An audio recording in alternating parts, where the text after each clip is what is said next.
Welcome back. Election campaigns officially kicked off last week in Britain as the country heads towards general elections on December 12th. An election that could help make or break Britain's exit from the European Union. You may have seen the British Prime Minister Boris Johnson in some circles trying to win support, as did other contenders. Jeremy Corbyn of the Labour Party, Joe Swinson of the Liberal Democrats, who are at the forefront of the elections. I've been asked a number of times whether or not Britain will leave the European Union, and I almost always give the same answer. We'll have to wait and see. I mean, we have waited 3 years, or almost 3 years, so let's see what happens. In the past week, also, German Chancellor Angela Merkel took sides with the North Atlantic Treaty Organization, better known as NATO, after French President Emmanuel Macron described the group as brain dead. He warned European members that they could no longer rely on the U.S. to defend the alliance established at the start of the Cold War to bolster Western and European and North American security. Article 5 of NATO's founding charter stipulates that an attack on one member will produce a collective response from the alliance. But the French president appeared unsure whether it was still valid. He urged Europe to start thinking of itself as a geopolitical power to ensure it remained in control of its destiny.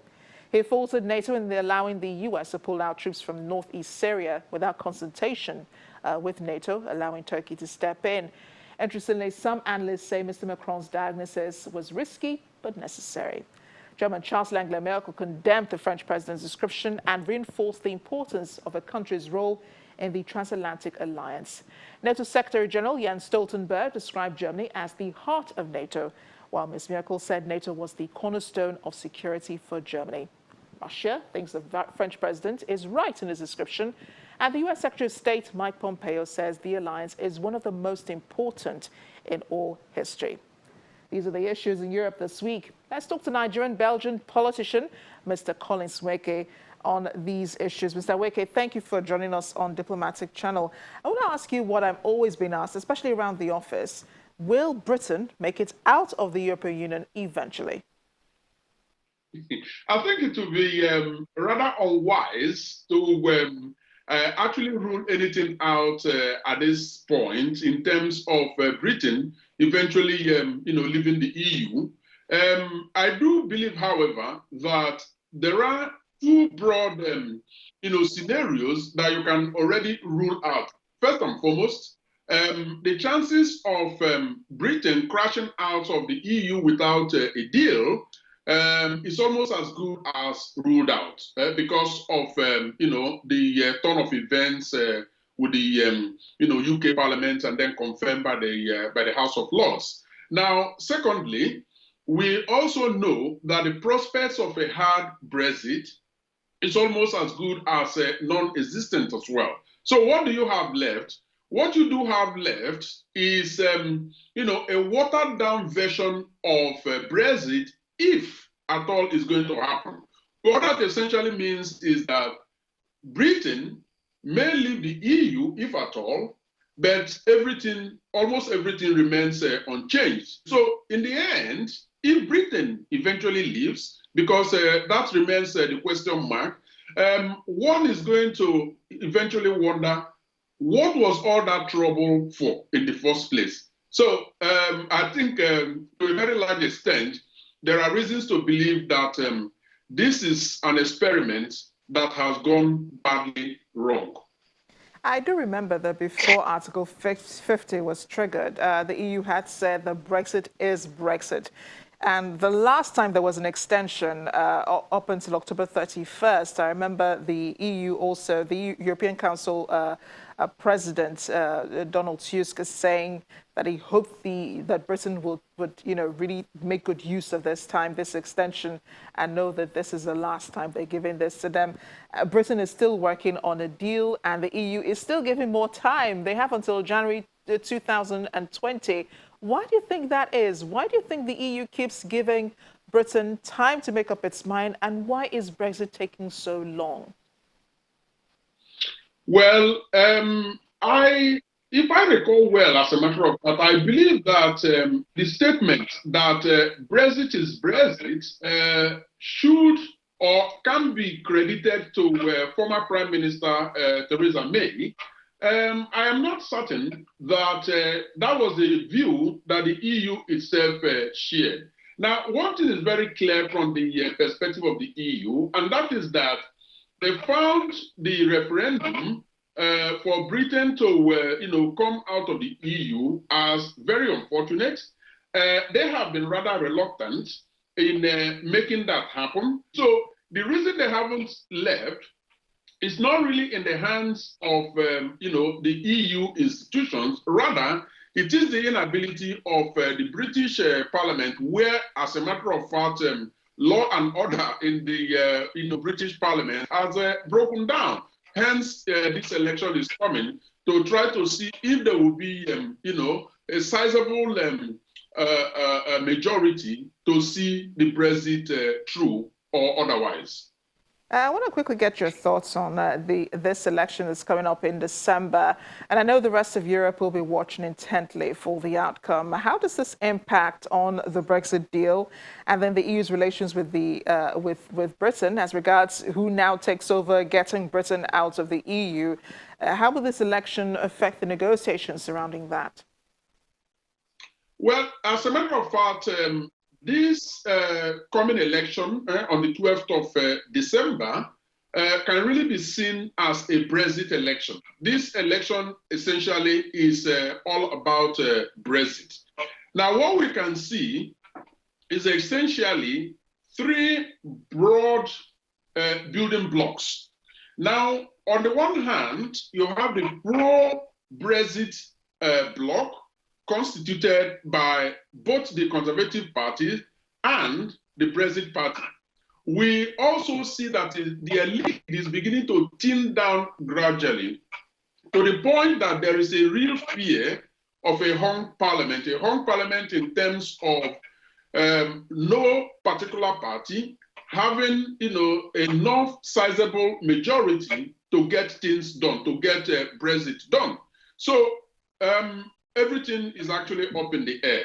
I want to talk about NATO and the French President Emmanuel Macron's message, well, his description of NATO recently. He called it brain dead. Is he right? And he's also calling on fellow European countries to see themselves as part of a geopolitical power. Your thoughts on this, please? Yes, is Emmanuel Macron right? No, I don't believe it's right. And I happen not to be the only person saying that it's not right. But does it surprise me? No, it doesn't surprise me because since 2017, when Emmanuel Macron came to power, he has always exercised some doubts about the NATO and the direction that it has been going. I believe that the statement he made was actually imbued by frustration, but also there are some political elements to it. Let me take the frustration in the first place. The frustration actually emanates perhaps from the instability that we are seeing from the American political side, where the President of the United States of America, Donald Trump, makes public statements, tweets, and all of that that are anti-Europe and indeed anti-NATO. But when you look at the national security strategy of the United States of America, it says something completely different from what the president is tweeting and talking about. So there is a disconnect, and this affects Europe to such extent that they are no longer able to rely on their strongest NATO ally, which is the United States. Yeah, as some actually said, it is necessary. It was a hard message, but it was necessary. And of course, as you rightly mentioned, especially in these assumptions on the kind of relationship that occurs, that exists between the United States and NATO and its European partners. He did talk about America's pullout of Syria, paving way for Turkey to come in. But let's talk about the reactions to all of this, which is coming from European powerhouse Germany.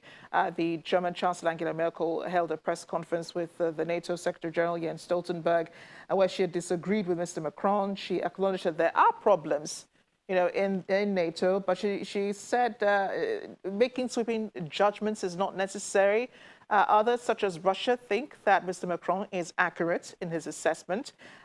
These dissenting voices. You also hear the United States Secretary of State Mike Pompeo saying that NATO is one of its strongest European allies, implying that.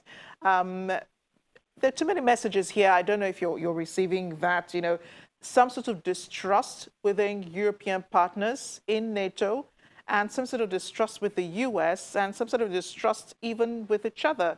They're trying to defend an institution that has existed for so long that it may be irrelevant, maybe.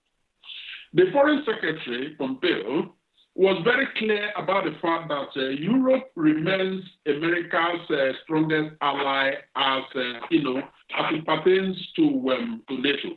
Now, the tweets coming out, and the statements, of course, coming out from the President of the United States is completely different. He writes them off, he talks to them in such, undermining manner, and so on and so forth, and then you begin to wonder what sort of disconnect is this.